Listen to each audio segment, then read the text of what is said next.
안녕하세요. 크리스천 영상학교를 운영하는 신목사입니다. 오늘은 현실에서 도망친다고 현실이 바뀌지 않는다라는 점을 한번 생각해 볼게요. 어떤 사람이 밤늦은 시간에 산길을 운전하고 있었어요. 그런데 아무도 없는 곳에서 자동차 시동이 꺼져 버렸습니다. 아무리 시동을 걸려고 해도 끔찍하지 않아요. 본닛을 열고 살펴보아도 뭐가 잘못된 것인지 알 수도 없어요. 그래서 다시 차 안으로 들어가죠. 차 안에 들어와도 사방은 칠흑같이 어둡고 산 짐승 소리가 멀리서 들려와요. 갑자기 뭐라도 튀어나올 것 같은 공포에 휩싸입니다.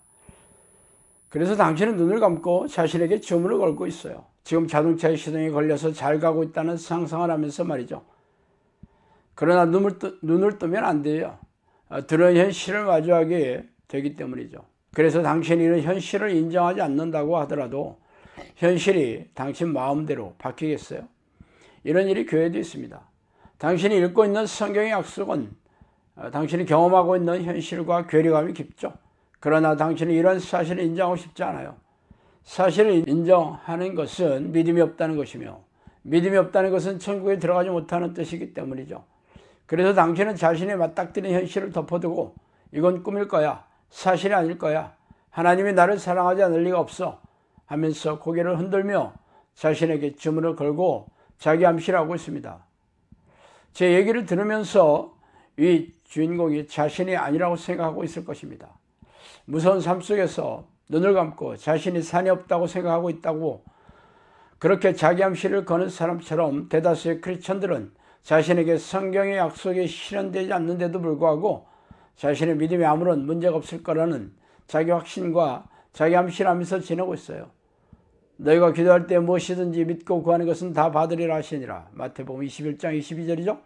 진실로 너에게 이르노니 만일 너에게 믿음이 겨자씨 한 알만큼만 있어도 이 산을 명하여 여기서 저기로 옮겨지라 하면 옮겨질 것이요 또 너희가 못할 것이 없느니라. 마태복음 10장 20절입니다. 너희가 내 안에 거하고 내 말이 너희 안에 거하면 무엇이든지 원하는 대로 구하라. 그리하면 이루리라. 요한복음 15장 7절이죠. 당신이 구원을 받았다고 철석같이 믿고 있지만 그 근거는 무엇입니까? 자신의 생각과 판단이죠.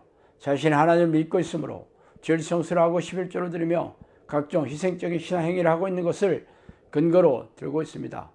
물론 목회자들도 영접하는 자, 그 이름을 믿는 자들에게 하나님의 자녀가 되는 권세를 주셨다는 말씀을 근거로 들며 영접 기도 행위에 아멘을 하였으므로 하나님의 자녀가 되었다고 선포하고 있죠.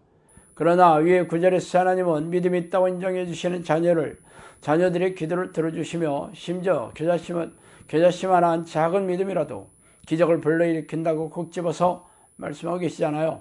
그래서 당신은 그런 믿음의 능력을 삶의 현장에서 경험하고 계세요? 아니라면 둘 중 하나겠죠.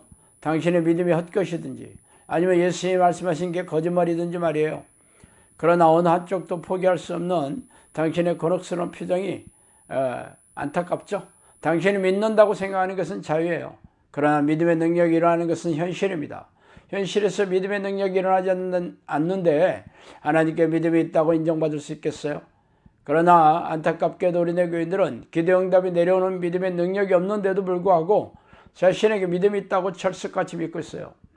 처음 제가 말씀드린 대로 산길에서 시동이 꺼지는 운전자처럼 눈을 감고 자신의 차는 시동이 걸려 빠른 속도로 산을 빠져나가고 있다고 상상하면서 자기 암시를 걸고 있는 것과 무엇이 다릅니까?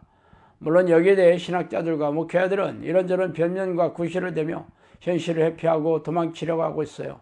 하나는 믿음이 부족해서 그러니까 괴수요거나 희생적인 신앙행위에 박차를 가하라고 하고 있죠. 믿음이 부족하다고요? 교회에 맨 처음 왔을 때 영접기도 행위를 통해 천국에 들어가는 믿음을 인정받았다고 한 말과 앞뒤가 맞지 않아요? 천국에 들어가는 믿음은 있는데 기도응답이 내려오는 믿음이 없다는 게 말이 되겠어요? 또 어떤 목회자는 때가 되지 않아 그렇다고 좀 기다리면 하나님께서 해결해 주실 거라고 덕담을 하고는 꽁무니를 빼고 있습니다. 그렇다면 교회를 열심히 다니다가 세상을 떠난 신앙 선배들의 모습을 보세요. 죽을 때까지 아무 일도 일어나지 않았어요. 다른 것 다 치우고 목회자들이 어떤 능력으로 목회를 하는지 살펴보세요. 그러면 어렵지 않게 이 말에 문제를 알 수 있죠. 개척교회를 시작하는 목회자들의 대부분은 곧 교회 문을 닫을 것입니다. 왜냐하면 교인들이 없잖아요. 지금처럼 코로나 바이러스로 있던 몇 안 되는 교인들도 다 빠져나가고 있어요. 그러나 중견교회나 대형교회에서 부목사로 있는 목회자들은 45세가 넘으면 갈 데가 거의 없다는 것도 잘 알고 있어요. 그래서 쫓겨나듯이 교회를 나와도 마땅히 갈 데가 없어 택배나 대리기사, 막노동 등으로 입에 풀칠을 하며 차가운 삶 현장으로 내몰리고 있습니다. 그들이 설교를 할 때 하나님은 전지전능하시며 믿음으로 기도하는 것은 죄다 응답해 주시는 것을 의심하지 말라고 침을 튀기며 가르치지 않았어요? 그런데 정작 자신들은 가족들조차 부양하지 못하고 극빈층으로 내몰리게 되는 현실에 대해 누가 좀 시원하게 설명 좀 해주세요. 어떤 이들은 성경 말씀 대신 자신이 경험하고 신비한 기이한 현상들을 성령의 능력이라고 바꿔치기 하고 있어요. 기이한 동작으로 성령 춤을 추고 성령의 불이라고 소리를 지르며 배를 꾹 누르면 웃으면서 뒤로 자빠지고 금가루가 손바닥에 떨어지고 아말감이 금리발로 변한다고 하면서 말이죠. 그래서 말인데 춤을 춰서 바뀐 게 뭐 있고 뒤로 자빠져서 무슨 일이 생겼어요? 뒤로 자빠져서 고질병이 나왔고 삶의 문제가 해결됐습니까? 손바닥에 금가루를 긁어 모아 금리발을 빼서 금은방에 팔아서 부자라도 되었나요? 그런 현상이 성경의 능력이라고, 성령의 능력이라고 성경에 기록되어 있습니까? 예수님이나 사도들도 행하지 못한 성령의 능력을 받았다면 그들보다도 하나님으로부터 총애를 받는 사람이란 말입니까? 기가 막히고 벌어진 입을 다물 수가 없죠. 다시 처음으로 돌아와 당신이 처한 현실을 외면한다고 현실이 바꿔지지 않는다는 사실을 잊지 마세요. 저도 이 10여 년의 세월을 그렇게 믿으며 열정적으로 신앙생활을 해왔지만 실패뿐인 인생이었어요. 그러나 왜 이렇게 삶이 곤두박질 치고 나락에 떨어지는지 말해주는 목사가 한 명도 없었어요. 제가 뒤늦게 신대원을 졸업하고 나서야 비로소 그 이유를 알게 되었죠. 목회자들도 평신도들과 다름없이 무능하고 무기력하게 살고 있다는 것을 말이에요.